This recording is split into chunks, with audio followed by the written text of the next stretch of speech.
All right, we're also getting in news from Bangladesh. Some people have brought bulldozers to break the Dhanmondi residence of Sheikh Hasina. As you know, it is a volatile situation in Bangladesh today, where the hearing for Sheikh Hasina, the verdict is expected today as well.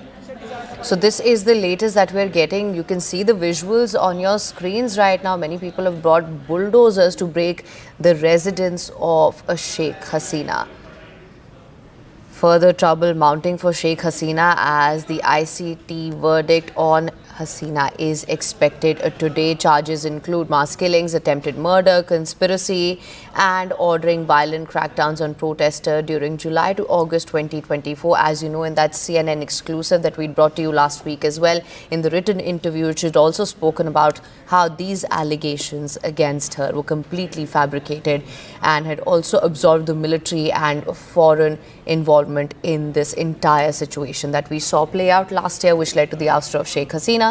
For more on this, we have with us Kamalika Sen-Gupta back on with us. Thank you so much for staying on with us. What can you tell us? Bulldozers being brought in?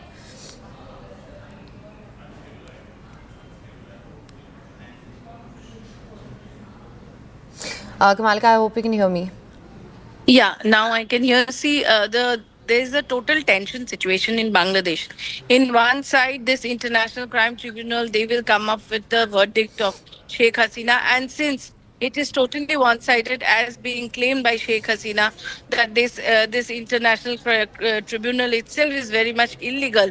So the expected verdict which will come, it will not be in favor of Hasina. That's quite clear. On the other hand, the Awami League has called for a lockdown, and there are protests in the streets. But on the other hand, the lot of students front who actually were responsible for the ousting of Sheikh Hasina that point of time in the month of August, in the month of July, in that July revolution, what they said, some of their supporters and some of that group also has come up with this bulldozer in front of Dhanmondi. We know that's a very historical place. That's a place where Sheikh Hasina used to stay, and not only Sheikh Hasina, there's a lot of widow with the Mujibur Rahman's residence, and he was killed there. So already we know that after Sheikh Hasina came out from Bangladesh, this place was badly vandalized by the local miscreants out there and the people who were doing those July revolution and all, as what they say.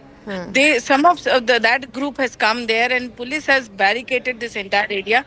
But there can be a showdown any moment. Now that's what we are getting it from on ground.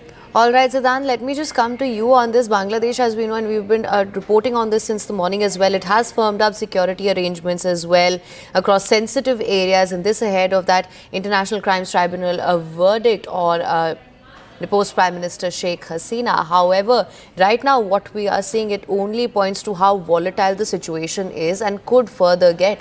What can you tell us? Well, that's right. In fact, earlier we were told that verdict will be pronounced at around 11 a.m. In the morning, but due to some reasons, the verdict got delayed. In fact, we could see heavy police bandobast outside the courtroom.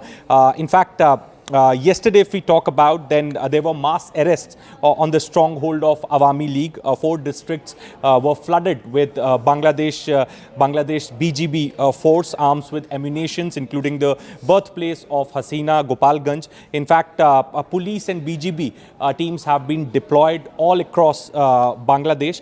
In fact, we have also been told that that heightened security arrangements have been made. Supreme Court of Bangladesh issued a letter to the army headquarters requesting the deployment of troops. In fact, there was a crude bomb explosion outside the house of Saida Rizwana Hassan's residence yesterday. In fact, order has been issued to fire on those who carry out arson or throw crude bombs at people, police or vehicles. This is an order which came from Dhaka Metropolitan Police. So, utmost precaution is being taken by the authorities in Bangladesh ahead of the key verdict. In fact, this case is about the atrocities committed by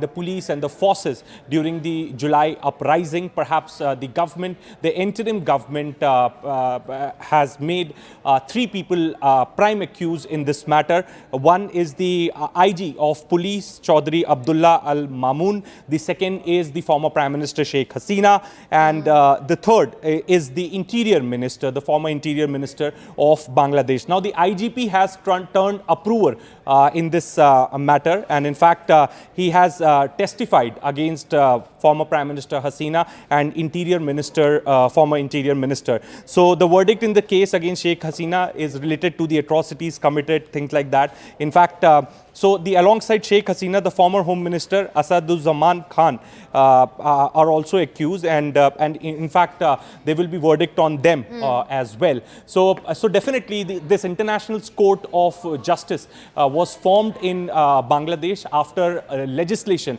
was passed by the House, and perhaps this was done to put all those who were involved in the 1971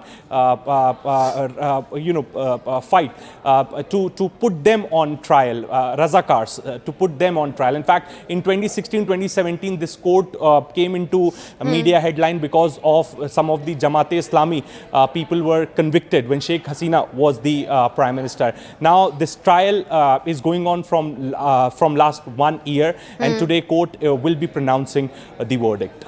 Right, and be that as it may, of course, there have been a lot of questions about the due process, about concerns regarding due process and with regard to the bias with regards to the ICC as well. So has there been any sort of a defense on that as well, and is that likely to perhaps impact the verdict? Well, definitely. Look, the Awami League supporters, the Sheikh Hasina supporters are calling it a politically motivated case. In fact, as I mentioned before, the three people were made the prime accused in this case. Inspector General of Police, former Prime Minister Sheikh Hasina, and former Home Minister of Bangladesh. So Awami League has been making the allegations that this is a politically motivated case. Now, many are saying that this is also a tactic to justify the ban which has been imposed by Mohammad Yunus on the Awami League. Now, Awami League cannot be contesting the elections in Bangladesh. All right.